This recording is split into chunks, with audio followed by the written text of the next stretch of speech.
علیکم. میں رخشی الیاس. میں ایک سوال کرنا چاہتی ہوں, especially because you are a doctor by profession. How do we Muslims justify marriage among cousins, especially in the light of the Surah Al-Ahzab, verse 50, where after mentioning the relations you can marry, it says, this privilege for thee only, not for the rest of believers. بہن نے سوال پوچھا ہے کہ اسلام میں نزدیک کے رشتہ دار فرسٹ کزن کو شادی کرنے کی اجازت کیوں ہے. اور میں ڈاکٹر ہوں تو میں سوال کا جواب اچھی طریقے سے دے سکوں گا. جو بہن کا سوال ہے کہ اسلام میں فرسٹ کزن چچا زاد بھائی یا بہن سے شادی کرنے کی اجازت ہے, یہ کیوں ہے؟ قرآن میں جس سے ممانعت ہے جو آپ کے لیے شادی میں حرام ہے, اس کا ذکر کہا گیا سورہ نساء میں, سورہ نمبر 4 آیت نمبر 22, 23 اور 24 میں.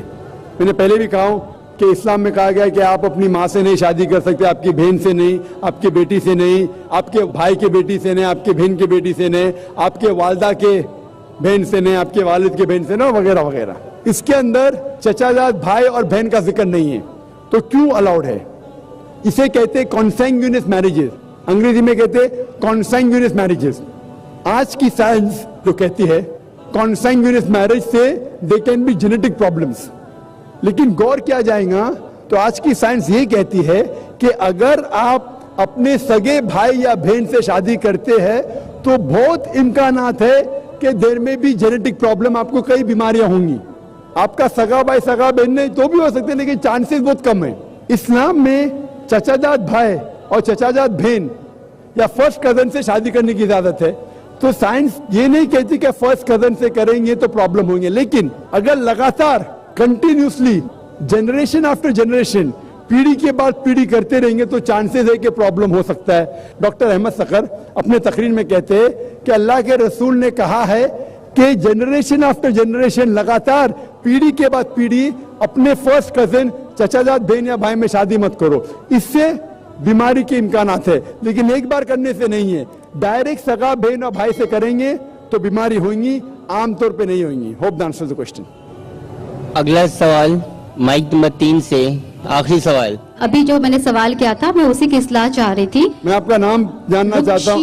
رخشی الیاس. جی آپ مسلمان ہیں؟ جی آپ پوچھئے. جی سورہ الاحزاب میں ورس نمبر 50 میں جہاں پر مینشن کیا گیا ہے کہ prophet we have given you the opportunity to marry certain relations, اسی کے آخر میں لکھتے ہیں کہ a privilege for you only, not for the rest of believers.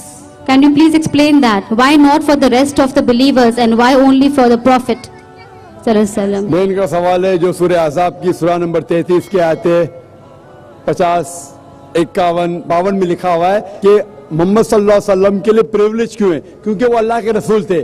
محمد صلی اللہ علیہ وسلم if you see in سورہ احزاب سورہ نمبر 33 آیت نمبر 52 میں لکھا ہوا ہے you cannot marry any other woman except what you already have, neither can you exchange even if the beauty allows you. تو محمد صلی اللہ علیہ وسلم کا درجہ ایک الگ تھا. جب یہ آیت نازل ہوئی کہ آپ 4 سے زیادہ بیوی نہیں رکھ سکتے, محمد صلی اللہ علیہ وسلم کے لیے اسپیشل اجازت تھی. کیوں؟ کیونکہ وہ اللہ کے رسول تھے, اور دوسری طرف اللہ کے رسول کی بیویوں سے کوئی بھی شادی نہیں کر سکتا کیونکہ وہ امہات المومن تھی. تو the rules اللہ میسنجر اور ان کے بیویوں کے لیے کچھ رولز ڈیفرنٹ ہے because they were on a different level. تو اللہ کے رسول کو کہا گیا تھا کہ اگر ان سے 4 سے زیادہ بیوی تھی وہ رکھ سکتے تھے, کیونکہ ان کے بیوی کو امہات المومن کہا گیا تھا, مدرز آف دا بلیورز, اسی لیے ان کے لیے رولز ڈیفرنٹ تھا. وہ آپ پورے کانٹیکسٹ میں پڑھیں گے تو اور ڈیٹیلز آپ کو ملیں گے. Hope the answer the question. وآخر دعوانا الحمدللہ رب العالمین.